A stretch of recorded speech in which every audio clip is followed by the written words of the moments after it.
York's iconic Thanksgiving parade. Now, that's not due to happen until November, but already the mayor of New York has announced, de Blasio has announced that it is being, well, not cancelled.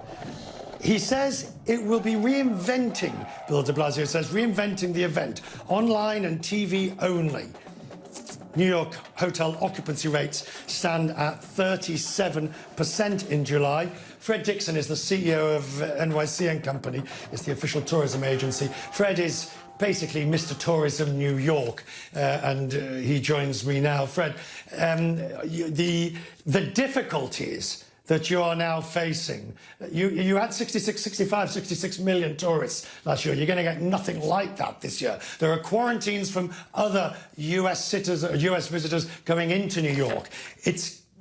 I mean, I've seen your plan that you've just put out. How does it work? What's at its core? Well, thank you, Richard, and I appreciate your interest in New York. I'll tell you, at the core is really re-envisioning tourism for the moment. And as you pointed out in your interview with Shai, just illustrated, we have to fish where the fish are. And restoring the hospitality and tourism industry in New York is paramount right now. We're in an environment with 67 million fewer consumers this year than last year. So how do we reinvent that? We're really turning to New Yorkers to bring back the vibrancy and to stimulate some of that spending once again. So New Yorkers go and see more of their own city. Hyper-local tourism. Those tourists who can come, showing up new areas. Is this I mean, what I'm hearing from you is a reality check that I don't hear from other tourism officials, particularly over the summer, which was, let's still try and bring in the tourists. You're not throwing your hands up, but you are saying it's time to get real. Well, I think that's right. And we're bullish on New York, and we're bullish on the recovery. And the recovery is, we think, is certain, but it's going to be gradual. And so, in a given year, 15, 16 million international travelers come to New York.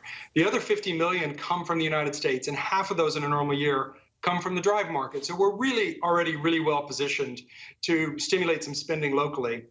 We just have to give people the confidence again. We have to show them that the New York City streets are vibrant. Hopefully you've seen that yourself, and that the city is safe and welcoming, and we can begin to show the world how New York is reconnecting with itself.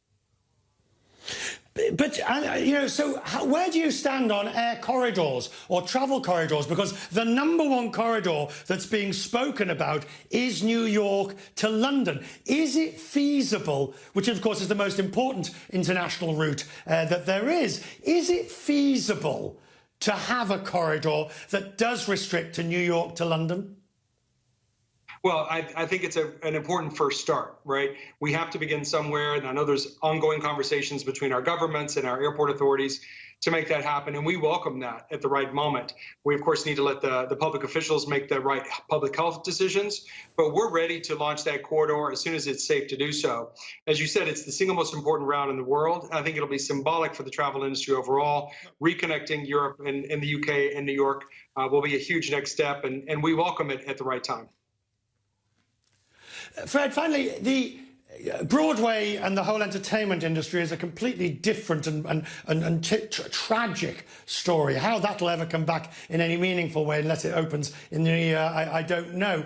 But how much more do you need so that there isn't permanent damage done to such an important industry as tourism in New York? Well, we're learning exactly how important it is at this moment. And I'll tell you, we're all anxiously awaiting Broadway to reopen.